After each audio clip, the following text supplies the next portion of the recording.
আসসালামু আলাইকুম। দূরের কাছের যে যেখান থেকে দেখছেন, আজকে আপনাদের সাথে শেয়ার করব চিতই পিঠা রেসিপি। দোকান থেকে কিনে আনা চালের গুঁড়ো দিয়েই বাসায় তৈরি করে নেব এই চিতই পিঠা। দেখুন তাহলে পুরো ভিডিওটি। চেষ্টা করেছি সকল খুঁটিনাটি বিষয়গুলো আপনাদের সামনে এনে দেখানোর জন্য।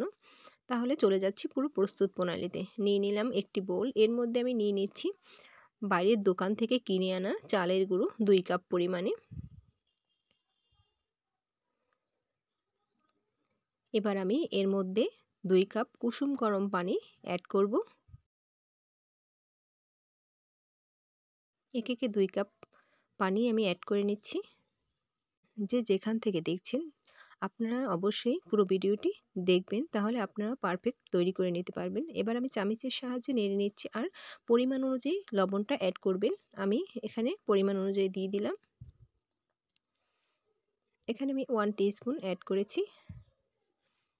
এটাকে আমি এবার চামচের সাহায্যে মিক্স করে নিচ্ছি।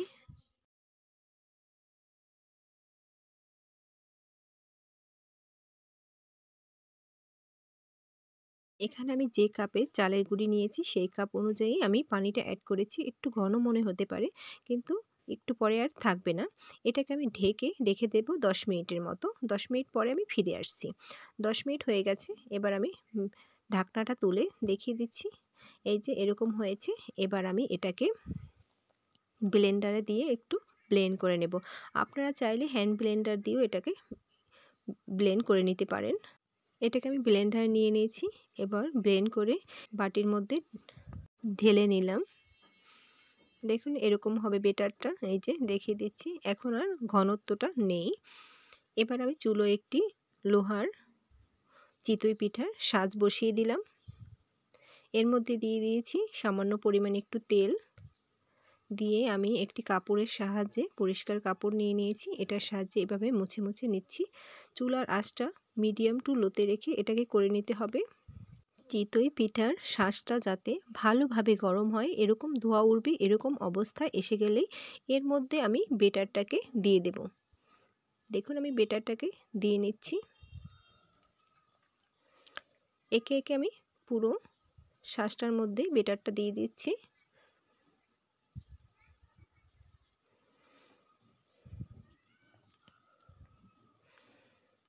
এবার আমি একটি সিলভারের ঢাকনা দিয়ে এটাকে ঢেকে দিচ্ছি।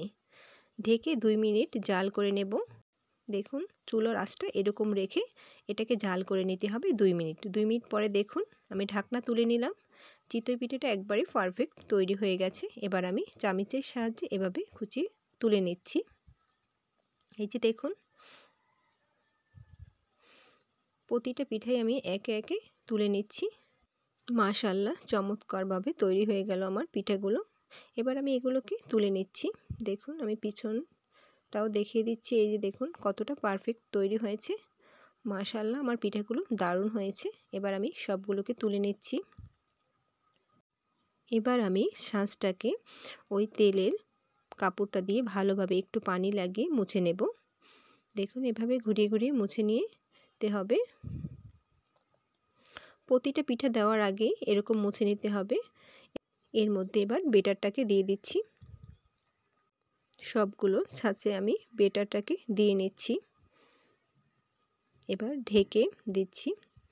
2 মিনিট পরে ফিরে এলাম। দেখুন এটাও আমার মাশাআল্লাহ চমৎকার হয়েছে। একইভাবে আমি তুলে নিচ্ছি। এই যে দেখুন এটাও পারফেক্ট তৈরি হয়েছে।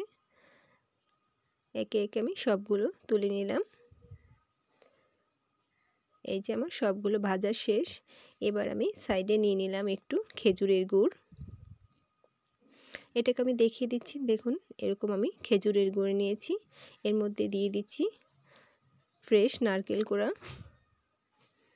চাইলে আপনারা এটা গরুর মাংস, মুরগির মাংস দিয়েও খেতে পারেন। আর সরিষা ভর্তা, ঝাল কোনো ভর্তার সাথেও খেতে পারেন। আমি এখানে নিয়ে নিয়েছি চিতই পিঠা আর খেজুরের গুড়। দেখুন গরম গরম চিতই পিঠা এই শীতে আর খেজুরের গুড় জমে যাবে। দেখিয়ে দিচ্ছি পিঠাটাকে, চমৎকার হয়েছে মাশাআল্লাহ। আসসালামু আলাইকুম, আল্লাহ হাফেজ।